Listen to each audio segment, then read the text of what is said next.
সুপ্রিয় দর্শক, সবাইকে শুভেচ্ছা ও স্বাগতম। আবারও অশনি সংকেত, ২৮টি অস্ত্রাগারের মধ্যে ২০টির দখল নিয়েছে হিজবুত ও শিবিরের সেনা অফিসাররা। সেরকমই একটা ইন্টেলিজেন্সের রিপোর্ট আমরা হাতে পেয়েছি। আপনারা হয়তো প্রশ্ন করতে পারেন, ইন্টেলিজেন্সের রিপোর্ট আপনারা কীভাবে পান?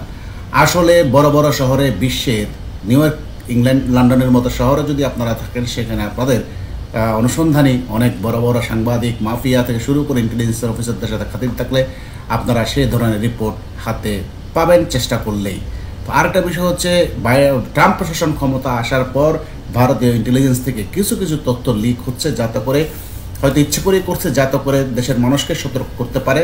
তেমনই একটা গুরুত্বপূর্ণ চাঞ্চল্যকর রিপোর্ট, সেটা হচ্ছে ২৮টি অস্ত্রাগারের মধ্যে ২০টি অস্ত্রাগারের নিজেদের লোক বসিয়েছে। অর্থাৎ আপনারা জানেন যে ওয়াকারের সময়ে প্রচুর পরিমাণ হিজবুত তাহরির এবং শিবিরের লোক নিয়োগ দেওয়া হয় এবং তাদেরকে প্রমোশন দিয়ে উপরে নিয়ে আসা হয়, এবং বর্তমানে তারাই তাদের লোক বসিয়েছে, নিজে হিজবুত এবং শিবিরের লোক বসিয়েছে ২৮টি অস্ত্রাগারের মধ্যে ২০টি, যা অত্যন্ত ভয়াবহ অশনি সংকেত। তাই ইন্টেলিজেন্স রিপোর্টটা আমরা একটু পুরো পড়ি, তাহলে বুঝতে পারবো। আজকে ২৮ নভেম্বর থেকে আগামী ২০ ডিসেম্বরের মধ্যে যে কোনো সময় সেনাবাহিনীর জঙ্গি জুনিয়র অফিসাররা সিনিয়র অফিসারদের ক্ষমতাচ্যুত করে পুরো সেনাবাহিনী ও পুরো বাংলাদেশ তাদের তথা ইউনূস ও জঙ্গি গোষ্ঠীর দখলে নিয়ে যাবার পরিকল্পনা করছে। আপনাদেরকে আগেই বলেছিলাম, সেনাবাহিনীর মধ্যে দুইটি গ্রুপ, একটা হচ্ছে পাকিস্তানি সাপোর্টের প্রেতাত্মা গ্রুপ, আরেকটা হচ্ছে মুক্তিযুদ্ধের সপক্ষের শক্তি। কার্যত পাকিস্তানি গ্রুপটা মুক্তিযুদ্ধের সপক্ষের শক্তিকে দুর্বল করে ফেলেছে, পক্ষান্তরে নজরবন্দি, গৃহবন্দির মতো অবস্থা করে ফেলেছে। এখন রাম রাজত্ব কায়েম করেছে ওয়াকারের বাহিনী, সাথে কিছু বিপদগামী জেনারেল। আর যারা মুক্তিযুদ্ধের সপক্ষের জেনারেল আছে, তারা কার্যত তাদের কোনো আর ক্ষমতাই নেই, খর্ব করে তাদেরকে ওএসডি পর্যায়ে করে রাখা হয়েছে, নজরবন্দি করে রাখা হয়েছে বলতে পারেন, যার কারণে তারা এখন কিছু করতে পারছে না। ওয়াকারের বাহিনী যা চাচ্ছে তাই হচ্ছে। সেই পরিকল্পনার অংশ হিসেবে এরা ২৮টি অস্ত্রাগারের মধ্যে ২০টি অস্ত্রাগারে নিজেদের লোক বসিয়ে দিয়েছে। কারণ হলো যে, আপনারা ইতিমধ্যে জানেন, পালনবাদ জঙ্গি নেতা মাহফুজ এবং সার্জিস হাসনাত, আরও যে জঙ্গি আছে এদের সাথে হাসনাত সমন্বয়কগণ দ্বিতীয় বিপ্লবের ডাক দিয়েছে। অর্থাৎ পক্ষান্তরে তারা কিন্তু দ্বিতীয় বিপ্লব, দেশের মধ্যে একটা গৃহযুদ্ধ করে ইউনূসকে ৫ থেকে ১০ বছর ক্ষমতায় রাখার তাদের একটা পরিকল্পনা। এই যে তাদের পরিকল্পনা, ইউনূস ও জঙ্গিদের ক্ষমতায় আরও ৫ থেকে ১০ বছর রাখা এবং পুরো দেশকে ধ্বংস করে একটি জঙ্গিবাদী জিহাদি রাষ্ট্র গঠন করা। আপনাদেরকে যেটা বলেছিলাম, সেই পরিকল্পনার অংশ হিসেবে তারা অস্ত্রাগারের দখল নিয়েছে। যে কোনো মুহূর্তে তারা যেন ক্যান্টনমেন্ট থেকে অস্ত্রগুলো বের করতে পারে এবং জনগণের উপর প্রয়োগ করতে পারে। ইতিমধ্যে দ্বিতীয় বিপ্লব বলে যে হুঁশিয়ারি আর উচ্চারণ করেছে, পক্ষান্তরে এটা কিন্তু বিএনপির জন্য একটা বিশাল থ্রেট। বিএনপি নেতারা এই জন্য চুপসে গেছে। তাদের বক্তব্য হলো, বিএনপি যদি তাদের সাথে প্ল্যানের সাথে যদি না আসে, তাহলে বিএনপি নেতাদের একে একে হত্যা করবে এই জঙ্গিরা। আমরা ইউনূসের 3টা প্ল্যান আপাতত করেছে, plan A, plan B, plan C, 3টা প্ল্যান নিয়ে পরবর্তীতে ভিডিওতে আমরা আপনাদেরকে ডিটেলসটা দেখাবো, যে কীভাবে ইউনূস বাংলাদেশকে একটি জঙ্গিবাদের রাষ্ট্রে রূপান্তর করতে চায়, আফগানিস্তান বানাতে চায়, সেই পরিকল্পনা আপনাদের দেখাবো। এখন বিএনপি নেতারা কিন্তু ভয়ে চুপসে গেছে। ইউনূস গং অর্থাৎ জিহাদিরা যা বলছে তাই কিন্তু এখন করতে বাধ্য হচ্ছে। এই জন্য দেখবেন তাদের গলা কিন্তু শুকানো, উচ্চস্বরে কোনো কথা বলতে পারে না। সবচেয়ে বড় অশনি সংকেত, যে কোনো সময় দেশে গৃহযুদ্ধ লেগে যেতে পারে। এই জন্য অস্ত্রাগারের নিয়ন্ত্রণ কিন্তু এই হিজবুত সেনা এবং শিবিরের সেনারা নিয়ে নিয়েছে। যে কোনো সময় একটা বিপ্লব সেনাবাহিনীর ভিতরে ঘটবে, আপনাদেরকে বলেছিলাম।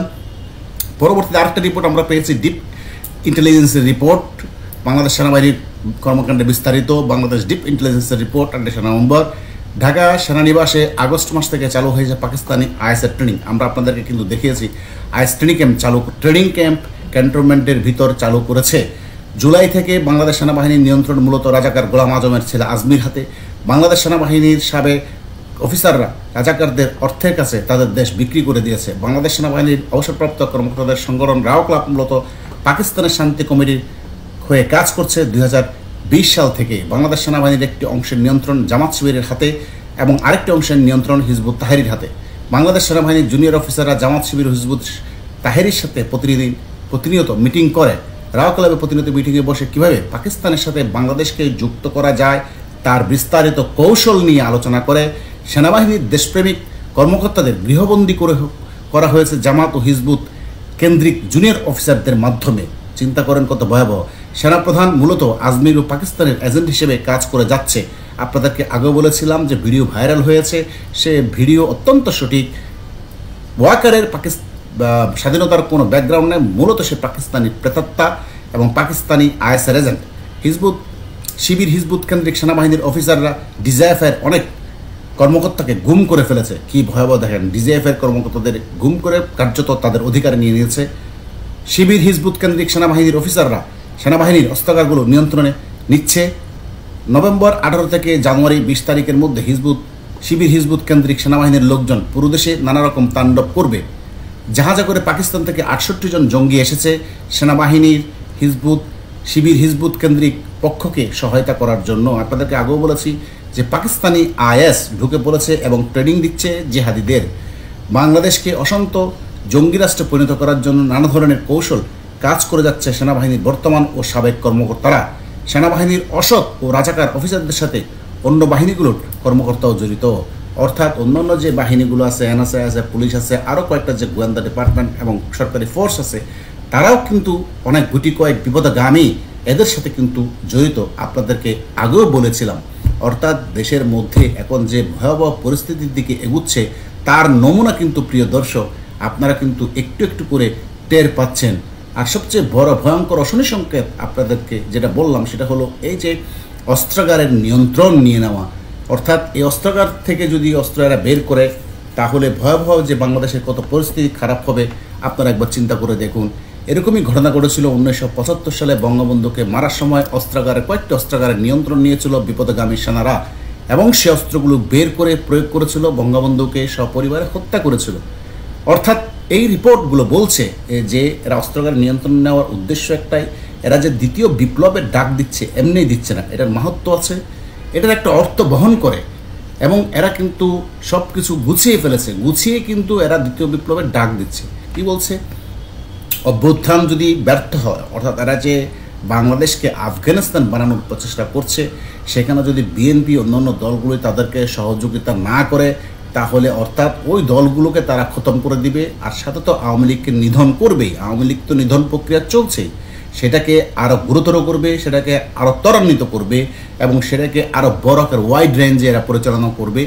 যার কারণে এই পরিকল্পনার অংশ এবং পাকিস্তান থেকে এরা কিন্তু অস্ত্র ট্রেনিং সবই নিয়ে এসেছে এবং পাকিস্তান থেকে যে অস্ত্রগুলো এসেছে তার মধ্যে বেশিরভাগই হালকা অস্ত্র, গ্রেনেড, রাইফেল, AK-47 থেকে শুরু করে SMG, তারপরে মেশিন গান, এগুলো কিন্তু এরা এনেছে পাকিস্তান থেকে, গোয়েন্দা রিপোর্ট কিন্তু তাই বলছে।